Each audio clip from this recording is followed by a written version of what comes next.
This is Kenny Tian. Welcome to Real Estate License in 14 Weeks. This is episode 2 of Starting from Zero.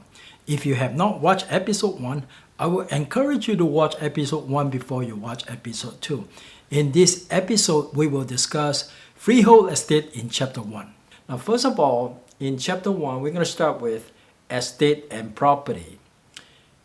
Property is actually a bundle of rights that you own in a thing. Okay, now in real property concept, it could be a real property or a personal property. So property is something that you own that consists of certain rights and interests that we call a bundle of rights. For exam purposes, sometimes they like to test you on what they mean by a bundle of rights. Now think of the word estate as the universe or something that is big that you don't know the extent of its existence. Now think of the word property as the earth. So conceptually, estate is something that is more abstract. Property is probably something that is more tangible. Now, estate will consist of freehold estate or non-freehold estate. Freehold estate is an estate that is not fixed or ascertained by a specific limit of time. Now, within freehold estate, you got fee simple, that means fee simple absolute or fee simple divisible. Now, fee simple absolute is the greatest interest a man can have. Ordinarily, when we buy a home, we buy any kind of real property, ordinarily, I would say over 99.9% of all transactions, what we get is what we call a fee simple absolute. It is very, very rare that you will come across fee simple divisible in real life. So what is a fee simple divisible? The word divisible comes from defeat. What does the word defeat mean? If you are defeated in a basketball game, that means you just lost a game. So the term fee simple divisible means it's the type of estate that you can lose because of some limitations or restrictions that had occurred that caused you to lose that interest. For example, if John's grandfather gave him a piece of real estate or a piece of land, and it is a fee simple divisible. That means that the grandfather says to John, you can have this vacant land for as long as you don't get married before the age of 30 years old. So what that means is, for as long as John stays single and doesn't get married before he reaches the age of 30 years old, his interest is a fee simple absolute. But just at the moment that he gets married, let's say, for example, he gets married at the age of 29, and that violates one of the restrictions or limitations in the transfer, and as a result of which, John will lose that estate. So a fee simple divisible is something that the transferee, the person who receives it, can lose because it violates a condition in the transfer. Here's an interesting scenario. What if John wants to sell this interest to a friend or give this interest to a girlfriend? And then whoever that wants to buy this interest, what will be the risk to this person? Well, the risk to this person is that after John sold the interest to this person, and before he reaches the age of 30, he gets married. Now, whoever that holds that interest loses that interest. Let's say, for example, John sold it to Justin, and Justin paid $500,000 on that interest. And suddenly John get married. Justin now holds a piece of paper that is worthless because what happened is, in a fee simple divisible, once that condition is breached, the interest, the property, goes back to the person, in this case, the grandfather of John, who transferred the interest to John.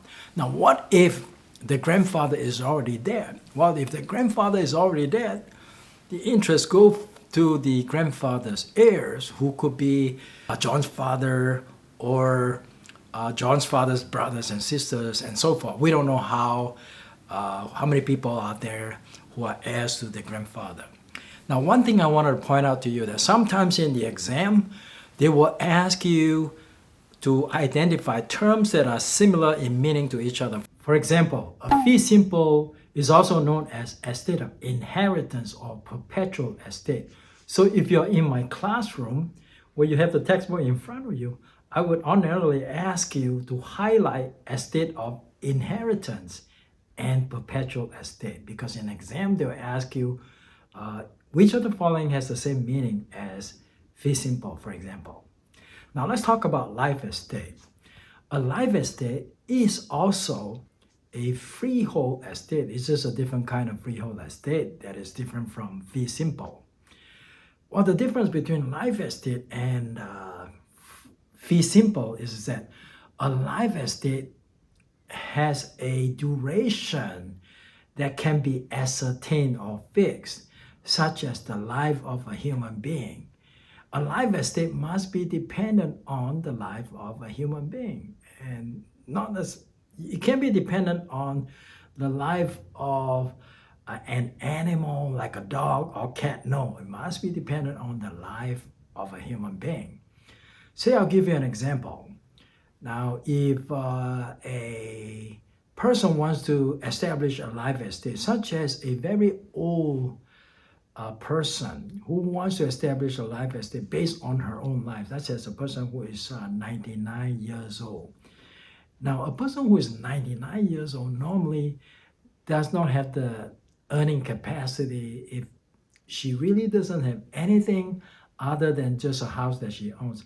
Well, where she's going to get the money to sustain herself for the rest of her entire life? And she's already lived to 99 years old. Maybe all she needs to do is just sustain for a few more years.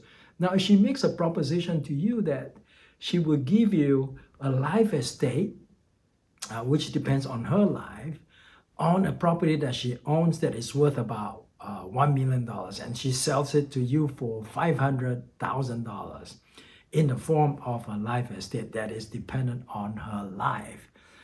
Well, is that a proposition that you should consider? Well, she's already 99 years old. Maybe she will only live a year, maybe a few weeks, a few months, we don't know.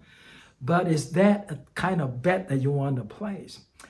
Versus a life estate that is based on the life of a young person, like an 18-year-old person. So which one is more valuable to you? Certainly the one that is based on the life of a younger person will be more valuable in terms of the risk that you're taking. Now, assuming that there's no accident or diseases or anything that will cause this person's life to be terminated or shortened, I would place a higher value on a life estate that is based on the life of a person who is of a younger age. Now, one interesting scenario is this. For example, if John, grandfather, establishes a life estate that is based on the grandfather's life, and John got this life estate, big question is, can John sell the life estate? Can John transfer this life estate to another person? The answer is yes. Well, why is the answer yes? Remember, a life estate is also a freehold estate. So if you are interested in buying this life estate from John, well, how long you get to hold this estate, how long you get to own it, is actually dependent on the life of John's grandfather, because that life estate is based on his life. So for as long as John's grandfather continued to live, you can have this property to own, to get a mortgage on, to cultivate, do whatever you want with the land. Okay, so that is the nature of a life estate. Within life estate, there are two kinds. You got estate in reversion and estate in remainder. What is an estate in reversion? That is simply a life estate that when it expires, which means that the person who is the subject of the life estate passes away, where does the title go? Does it go to third party or does it go back to the grantor? Grantor is the person who established the life estate. Now, if it is estate in reversion, it goes back to the grantor, the transferor, the person who gave away the title. But if this person is no longer alive, then the title reverts to or goes back to the grantor's heirs, such as his children, his grandchildren, and so forth. The other kind of life estate is what we call estate in remainder. Estate in remainder is the type of life estate when expires, meaning that the subject's life on which the estate depends has expired. That estate doesn't go back to the grantor. It goes back to someone else, such as a charitable organization or anybody. So this is what we call estate in remainder. This is the end of episode 2. And thank you for watching episode 2 of Real Estate in 14 Weeks. If you like my video, please give me a thumbs up. If you want to receive future notification of my video, please click subscribe and don't forget to click the bell as well. If you have any comments or remarks or any questions you may have about the material I covered today or any real estate questions, please feel free to leave comments below. See you next time.